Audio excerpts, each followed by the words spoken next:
Another night, and you brought more ale. Stronger stuff this time. Essential for keeping warm here in the fractured peaks. Pour me a cup. Tonight is a long, sad tale of bravery and betrayal, and the great blight of destruction that changed the very fabric of our world. When last we spoke of Inarius and Lilith and humankind's creation. How humanity found itself caught by the eternal conflict. A battle that does not belong to humankind, but one we must fight nonetheless. Two rival groups, the Temple of the Triune and the Cathedral of Light, sprang up on the world of Sanctuary and strove to win over the hearts of mankind. The Triune was secretly backed by the three prime evils, Mephisto, Baal, and Diablo, who had discovered Sanctuary's existence. Inarius secretly founded the Cathedral of Light in response, an attempt to counter their malevolent influence. Unbeknownst to either the prime evils or Inarius, Lilith returned to Sanctuary to reawaken her children's dormant powers, knowing they had the ability to banish the agents of the burning hells and Inarius for good. Soon after, Sanctuary was engulfed in what would become known as the Sin War, a catastrophic proxy war over the souls of humankind. Humanity won the war, but they faced another kind of battle. The high heavens too became aware of Sanctuary and her blasphemous children, and now deliberated on humanity's ultimate fate. With the Angiras Council split, the Archangel Tyrael cast the final vote to spare us from extermination. Instead, the memory of all that came before was taken from humankind, including knowledge of their inherited power. In exchange for their part in leaving Sanctuary alone, the burning hells took Inarius into their custody, and it is said that he has suffered unending torment at their hands ever since. Of course, it is not the nature of the burning hells to leave well enough alone, and before long more attempts to corrupt humankind were underway. The lesser evils, led by Asmodan and Belial, staged an uprising that upset the established order of the burning hells. Convinced the prime evils had abandoned the eternal conflict in favor of corrupting humanity, the usurpers set out to banish the three prime evils to Sanctuary. They lost fully 1/3 of their army, but they succeeded in banishing Mephisto, Baal, and Diablo into the mortal realm, in what would come to be known as the Dark Exile. They spent decades spreading terror, hatred, and destruction across the land. It is here that the story of the Haradrim begins, when Tyrael assembled a group of powerful mages and tasked them with humanity's defense, standing fast against the tyranny of the prime evils and guarding against the wrathful eyes of the heavens, falling upon humankind once again. Tyrael carved 3 soul stones from pieces of the World Stone, crystalline prisons designed to contain the malignant essence of a prime evil. Sapphire for Mephisto, Amber for Baal, and Crimson for Diablo. Under Tyrael's guidance, the Haradrim searched across the vastness of Sanctuary for the Lords of Hell, with the aim to contain them. The Haradrim found Mephisto, and after much struggle imprisoned him. The Sapphire Soulstone was given to the Zakarum for safekeeping. They also battled Baal, but in the process the Soulstone intended for him was shattered. The Order's leader, Tal Rasha, trapped Baal's essence in the largest shard of the Amber Soulstone, but feared that was insufficient. The Haradrim concluded they could fuse the shard to a human body in an effort to better contain Baal's power. Tal Rasha selflessly volunteered his own body to contain the Lord of Destruction's raging essence. Tyrael himself took up the solemn duty of driving the shard into Tal Rasha's heart. The grieving Haradrim sealed away their noble leader within a subterranean tomb, believing they were leaving him to suffer torment beyond imagination as he struggled to hold fast the monstrous Lord of Destruction for all of time. In the wake of this tragedy, Jared Kane took leadership of the bruised and battered mages. Together, the Haradrim spent nearly 10 years following Diablo's path of terror through Sanctuary, until finally coming to blows and containing him within the Crimson Soulstone. Diablo's soulstone was carefully hidden deep in a labyrinthian cave system by the Haradrim. To guard the great evil hidden in its depths, a Haradric monastery was built atop the caves. The hope, I believe, was that it would never be disturbed, and that Diablo would be forgotten in the great below, his influence fading with time. But that was not to be. No prison can last forever.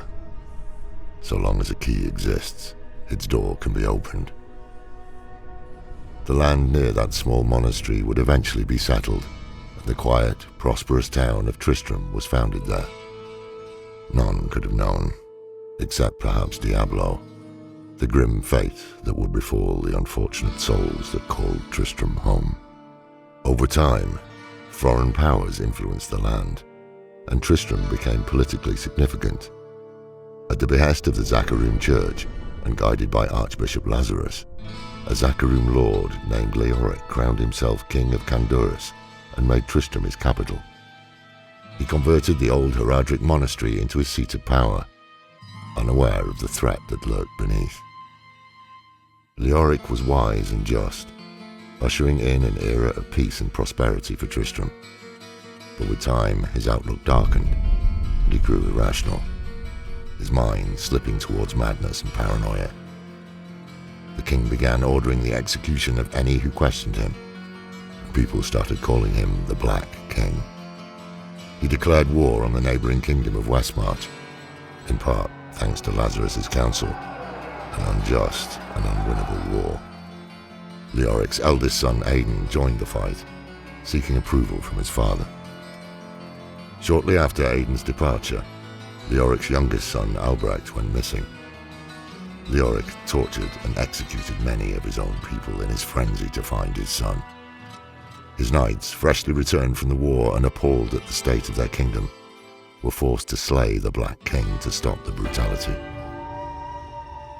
In an attempt to honor the man he had been, Leoric was given a proper burial in the old catacombs. Aidan too returned to find a kingdom in shambles. Rumors of the horrific happenings in Tristram spread, along with the news of the appearance of demonic creatures, and brought adventurers to Tristram. 2 such adventurers joined Prince Aidan when he entered the catacombs to find his brother Albrecht. During this harrowing journey, Aidan was forced to strike down his own father, who had been reanimated as a foul entity called the Skeleton King. Continuing on, Aidan soon found Diablo himself. After a great battle of fire and steel, the Lord of Terror was defeated. But this ending is not a happy one. For Diablo had twisted young Albrecht's body into his own demonic form. In slaying the demon, Aidan had slain his younger brother.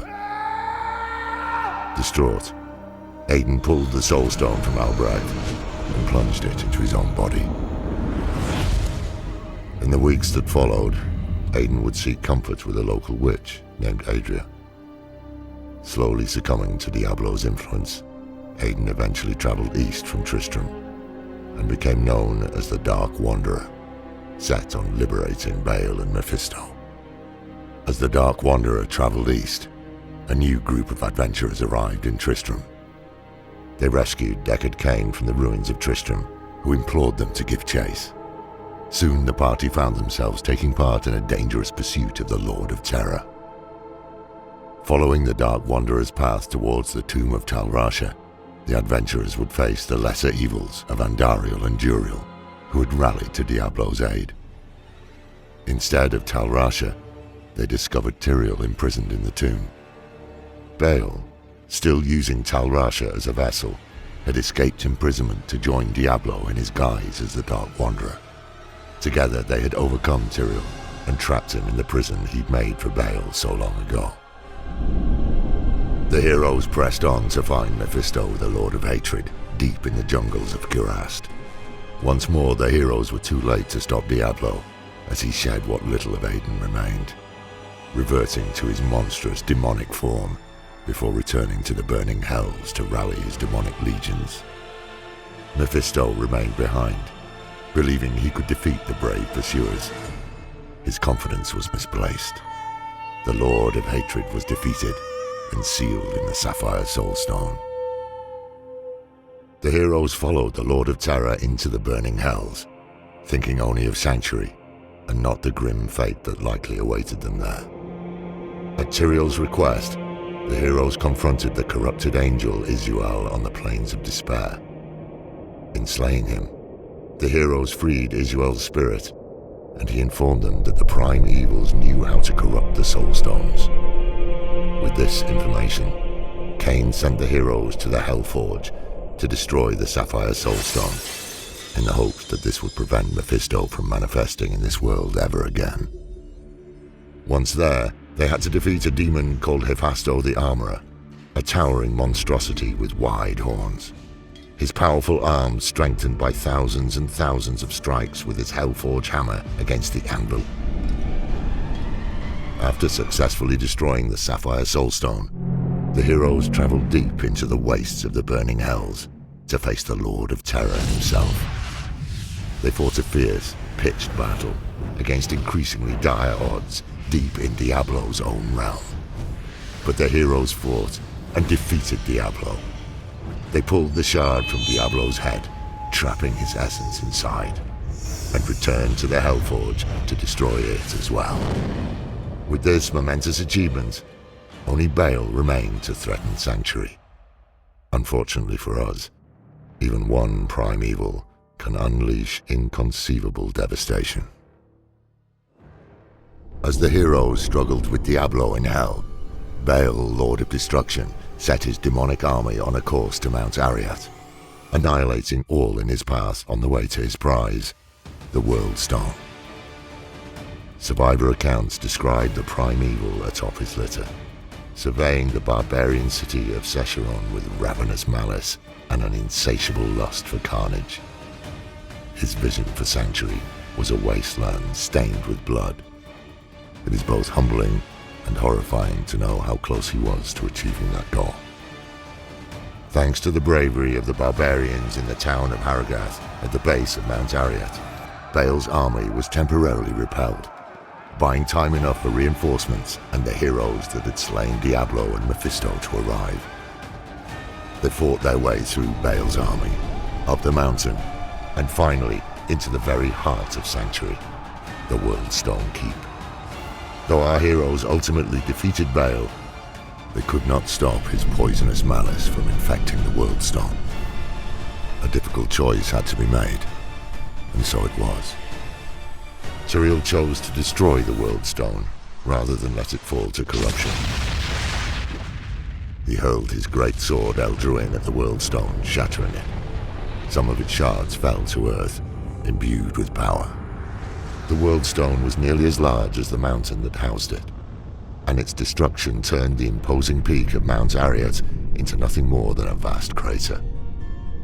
Local settlements and tribes scattered to the wind, many forced to seek new homes. And it is in this new world, deeply wounded by the treachery of the prime evils, that the next chapter in our history unfolded. The tragic tale of Lear, Diablo's assault on heaven, and Malthael's betrayal, and why so few of us remain. Take care in the darkness. There's more lurking out there than the wind.